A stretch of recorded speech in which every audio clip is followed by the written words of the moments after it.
จัง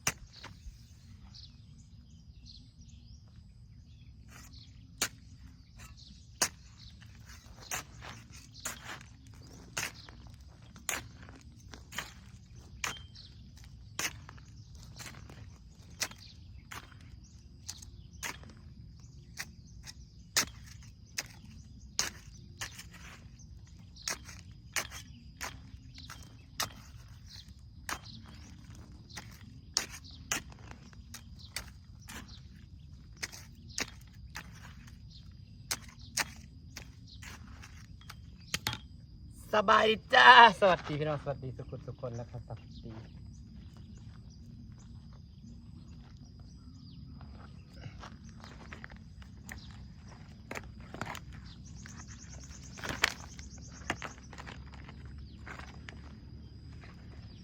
เอาสิมาปลูก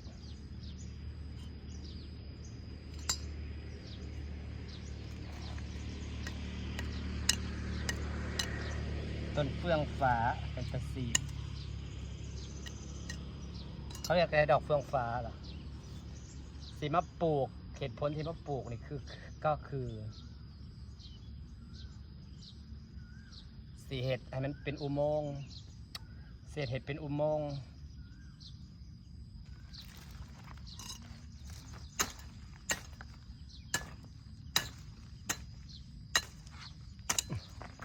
ขายอดใหม่มันขึ้นนะ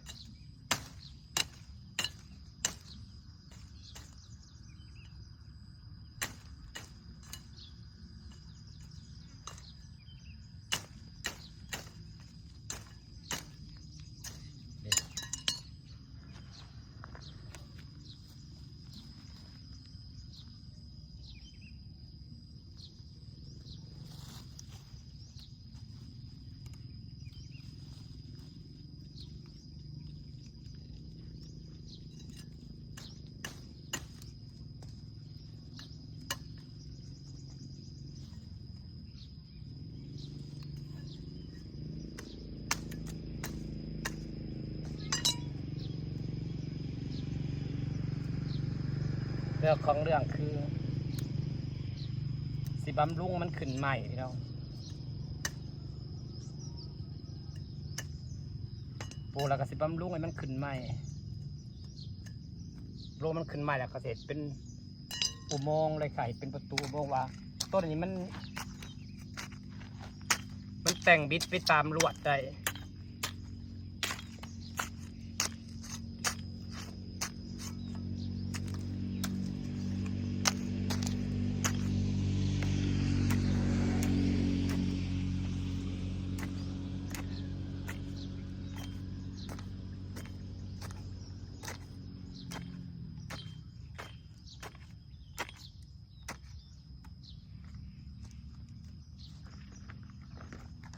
เราจะทำอุโมงค์ต้นเฟื่องฟ้าพี่น้องทำอุโมงค์ต้นเฟื่องฟ้าอ่อนสบายดีอีกเดือนหนึ่งนะพี่น้องแดดแต่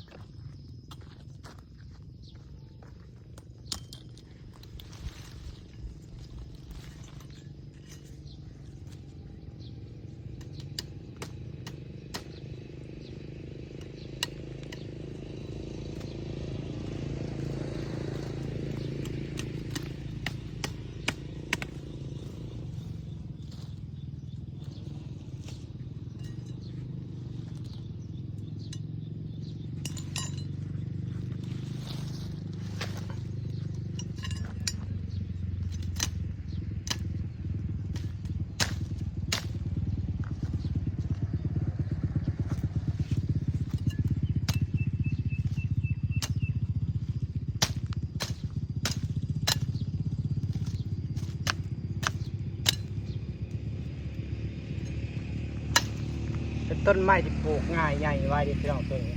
แค่เสียบกิ่งก็ติดแล้ว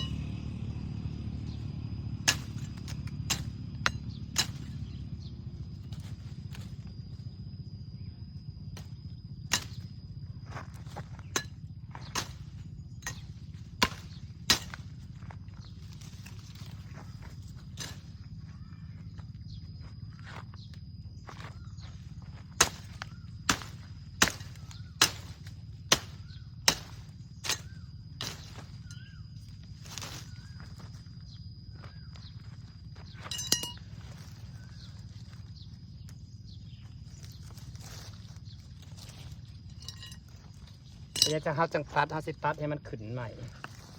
ต้นนี้มันสิใหญ่ไว้อะไรดูแลง่ายตัดให้มันขึ้นใหม่ละสิเลี้ยงไปตาม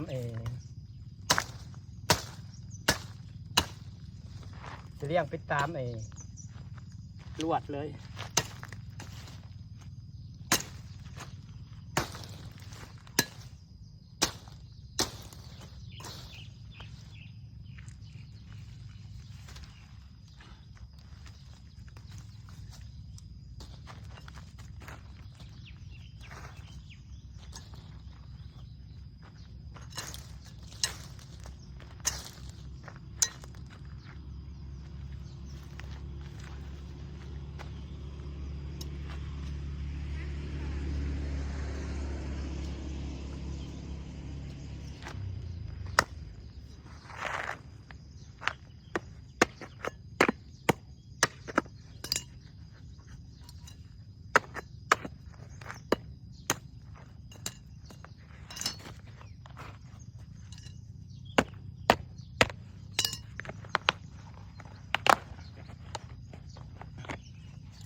น้ำประยักให้มันเป็นกำแพงครับก็เห็นมันเป็นพุ่มอะไรร้านออกดอกเขาก็ตัดแต่มันเป็นพุ่มมันต้องให้ต้นมันสูงมันต้องให้ต้นมันใหญ่แต่ว่าเห็นเป็นประตูอุโมงค์งามเลยต้องใส่ลวดขดไปตามเรือนั่งมีลวดเก่านั่งเรืออยู่ด้วย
ง่ายพี่น้องต้นอันนี้นะฮอดดินนี่นะฝนตกห้ามเป็นทะเลเถื่อกับบริเจือนนะพี่น้องเห็นบ่นี่อยู่คือเก่าเป็นดินหินแห่มันเสียดน้ำสิบดเจือนไปเนาะปลูกตอนนี้ก็เอาเล็กมาครึ่งให้เป็นอุโมงค์ก็คือสีงามนี่จ้ะต้นเฟื่องฟ้าดอกมันมีหลายสีเลยฮ้อนเด้พี่น้องถึงจะคืมแต่ก็ฮ้อนอบอ้าวฮ้อนแบบว่าฮ้อนอบอ้าวเมื่อวานนี้เราก็ทำล้อมเห็ดแนวอ้อม เดี๋ยวจะเอาฝุ่นมาใส่เอาฝุ่นขี้งัวมาใส่ มันคือต้นพุทรานั่นเองนะคะพี่น้องจ้ามันติดเลยเด้อพี่น้องนั่นก็เลยเอาเนี่ยมาอ้อมเห็นบอกนี่มันติดมันแตกเลยนี่แตกงาเลยแตกงาเลยเด้ติดแล้วก็เลยอ้อมเมื่อวานนี่ติดแล้วก็เลยอ้อมไว้เมื่อนี่ปลูกต้นเฟื่องฟ้าแล้วก็จะออกไปเสียหญ้าข้างนอกแล้วก็สิตัดต้นไม้ส่วนเกินข้างนอกออกปล่อยมันงำต้นไทรเกาหลีแล้วก็สิมาทางต้นพุทราตัวเก่ากำลังออกดอกติดเปิ้ลเลยแตกเปิ้ลเลยแตกเฮ้ยฮ้อนสปอฮ้อนเทหาทางหญ้าข้างในและข้างนอกวะกำลังเริ่มแตก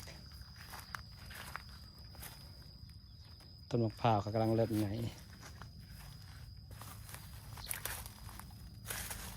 หญ้าขึ้นอีกแล้วป้าขึ้นไวเลยแล้วมาเกี่ยวหญ้าให้งัวปะกระถางมือก่อนนี่เองได้ฝนมาบอกเขียวขึ้นลุ่มๆไทรเกาหลีก็กำลังเริ่มสัดไปทางหญ้าข้างนอกกับข้างในเดี๋ยวจะเอาเกี่ยวมาเกี่ยว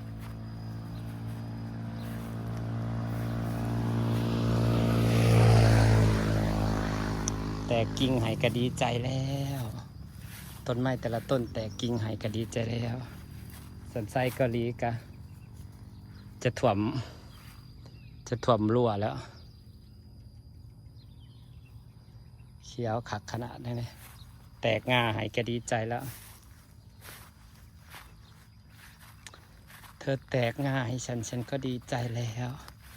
จะได้ออกงาตาถัดไปนี่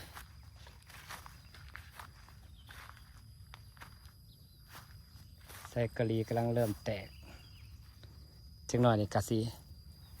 คุงกันเลยมีไงแตกงาให้แล้วดีใจจัง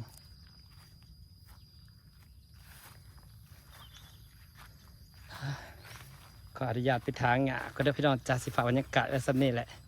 เอากระจกใหญ่มาซับต้นหญ้าออกก่อนฝากบรรยากาศสักนี่ขอบคุณทุกคนที่ยังติดตามบ้านสวนของคนลาด้วยจ้ะเห็ดเพลี้ยวก็แก๊กไปเรื่อยๆแหละน้องเห็ดได้สำเร็จก็สำนันแต่ก็ดีใจที่ได้ดินขี้หินแห่มาถมแล้วบ้านเขาก็เสร็จแล้วมันกระบดเจือนไปยังแล้วบัดนี้มีดินหินแห่ถมนี่เห็นปะไทรเกาหลีก็เขียวงามฝากบรรยากาศไว้สำนีเด้อเสาลมในทางเข้าก็ได้แล้วเรียบร้อยแบบนี้ต่อไปตัวเองก็สิเป็นประมาณเกี่ยวเขาแล้วก็สิกลายเป็นฟาร์มต้นไอ้พุทรามันออกมาเกษตรเป็นข้างเนาะข้างลุ่มก็เป็นห่มโอ้ยปูสาดนั่งเล่นได้ต้นลำซ้ำเฮาก็กำลังเริ่มเขียวเริ่มงามต้นไม้ทุกอย่างกำลังเริ่มสัดนะพอได้ฝนลำซ้เรียงกันเลยจ้าเรียงกันไปหาต้น